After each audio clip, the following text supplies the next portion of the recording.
علی علی حق ہے، علی حق ہے، علی حق ہے، علی علی جدھر حق ہے ادھر مولا، جدھر حق ہے ادھر مولا، جدھر مولا ادھر حق۔ مومن خوشی دینے والا ہے، مومن حیات دینے والا ہے، زندگی صحیح گزارنے والا ہے، مومن عبادت کرنے والا بھی ہے اور اچھا کمانے والا بھی ہے۔ اگر آپ اچھا نہیں کما رہے تو آپ مومن نہیں ہیں۔ ہاں میں کوشش کر رہا ہوں، مجھ سے نہیں، اس سے زیادہ میرے رزق نہیں لکھی ہوئی، میں راضی ہوں، اس میں تو کوئی حرج نہیں، اس میں کوئی حرج نہیں ہے۔ ضروری نہیں ہے کہ میرے پاس بہت مال ہو تو میں خوشحال ہوں، لیکن مجھے کوشش اپنی ساری کرنی چاہیے۔ اقیموا الصلاۃ وآتوا الزکوٰۃ، دونوں کے درمیان میں کیا ہے؟ نماز قائم کرو اور زکوٰۃ دو۔ اس کے بعد نماز پڑھنے کے بعد تو زکوٰۃ لینے والا بنے گا نا۔ اگر ایک آدمی نماز ہی پڑھتا رہے تو وہ زکوٰۃ لینے والا بنے گا۔ اس لیے کہا جائے نماز پڑھو، نماز قائم کرو، خوب کماؤ، اتنا کماؤ کہ تمہاری ضرورت سے زیادہ ہو تاکہ تم زکوٰۃ دے سکو۔ جہاں بھی اقیم الصلاۃ آیا ہے اس کے ساتھ آیا ہے خوب کماؤ۔ اگر نہیں کماتے ہو تو نمازی بھی نہیں ہو، خدا نے جو نمازی کہا ہے وہ نہیں ہو۔ ہاں پوری کوشش کرنے کے باوجود نہیں ملا مال، کوئی حرج نہیں، ہم راضی ہیں۔ امام جعفر صادق علیہ الصلوۃ والسلام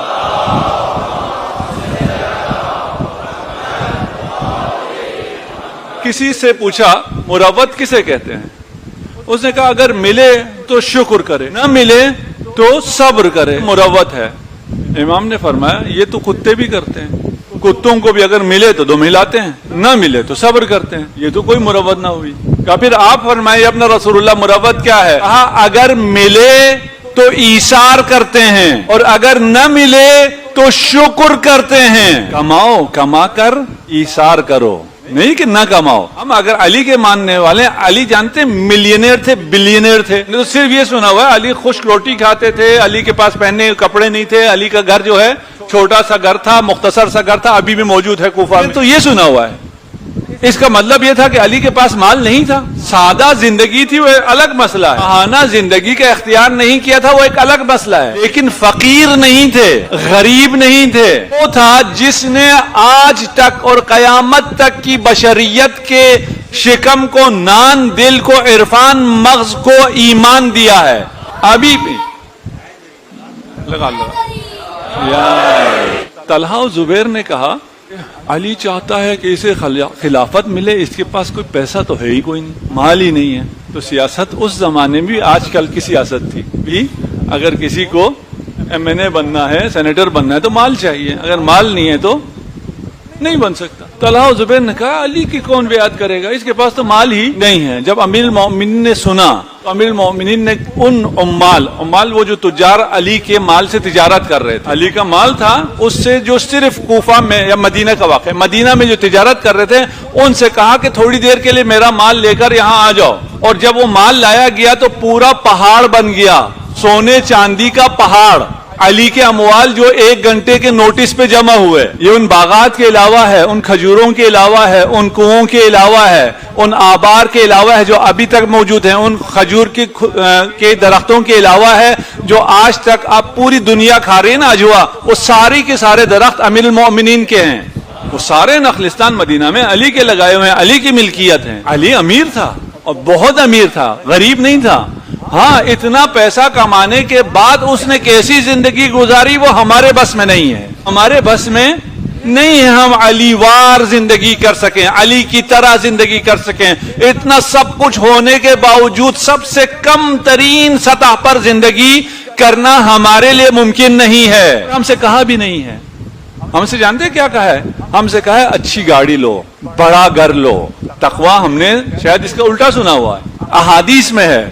میں ابھی صرف احادیث کا صرف خلاصہ پیش کر رہا ہوں آپ کو، کبھی موقع ملا احادیث کے ساتھ بات کروں گا کہ آپ کا گھر بڑا ہونا چاہیے، آپ کی سواری اچھی ہونی چاہیے، کسی جگہ پر بھی نہیں ہے کہ چھوٹے گھر میں رہو۔ ہاں بڑا گھر نہ ملے کوئی یہ نہیں کہ اس کو دیکھتے رہو، کوشش کرو، تجارت کرو، اپنا پیسہ لگاؤ تجارت میں۔ اسی درس سے جو ہم نے ابھی علی کی زندگی سے دیکھا، علی کے پاس اتنا مال تھا، کہاں تھا؟ سارا بازار میں تھا، انویسٹ ہوا ہوا تھا، سب سے کام ہو رہا تھا، انویسٹ ہوا ہوا تھا، سب سے کام ہو رہا تھا۔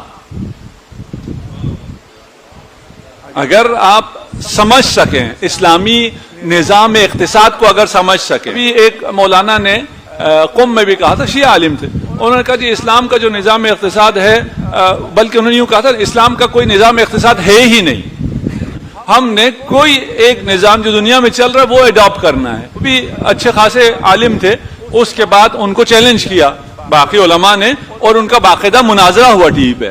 مناظرے کے بعد یہ جو عالم تھے انہوں نے کہا ٹھیک ہے میں مان گیا، میری غلط فہمی تھی، مجھے معلوم نہیں تھا کہ اسلام میں ایسا کوئی نظام اقتصادی موجود ہے، اس لیے میں نے یہ بات کر دی تھی۔ یہ حوزہ علمیہ ایسا ہوتا ہے، حوزے علمیہ میں جب مجتہد بیٹھ کے درس دے رہا ہوتا ہے، ہم جیسا طالب علم نیچے بیٹھا ہوتا ہے، اگر کوئی بات ہمیں لگے کہ یہ بات صحیح نہیں ہے، ہم وہیں سے بول پڑتے ہیں، اور باقاعدہ ہم لڑائی بھی کرتے ہیں کہ نہیں بھئی یہ آپ کی دلیل صحیح نہیں ہے، ہمارے پاس یہ دلیل ہے، یہ روایت آپ نے پیش کی صحیح نہیں ہے، اس کا فلان راوی صحیح نہیں ہے۔ استاد بہت اطمینان سے بہت آرام سے سنتا ہے۔ ہاں اگر کوئی مجھ جیسا کم علم بیکار کی بات کر رہا ہو تو اس کو ڈانٹ پڑ جاتی ہے، کوئی اچھی بات کر رہا ہو اس کو داد دی جاتی ہے۔ انہوں نے کہا کہ اسلام کے پاس کوئی نظام اقتصادی ہے ہی نہیں، اور ہمارا بھی کم و بیش یہی خیال ہے، سب کا، عوام کا یہی خیال ہے کہ اسلام کے پاس کوئی اقتصاد کا نظام ہے نہیں، اور اگر ہے تو قابل تطبیق نہیں ہے، امپلیمنٹیشن اس کی ممکن ہی نہیں ہے۔ اسلام کہاں کر سکتا ہے؟ حقیقت اس کے بالکل برعکس ہے، صرف اسلام کے پاس ایسا اقتصادی نظام ہے جو امپلیمنٹ ہو سکتا ہے۔ علی علی حق ہے، علی حق ہے، علی حق ہے، علی علی جدھر حق ہے ادھر مولا، جدھر حق ہے ادھر مولا، جدھر مولا ادھر حق۔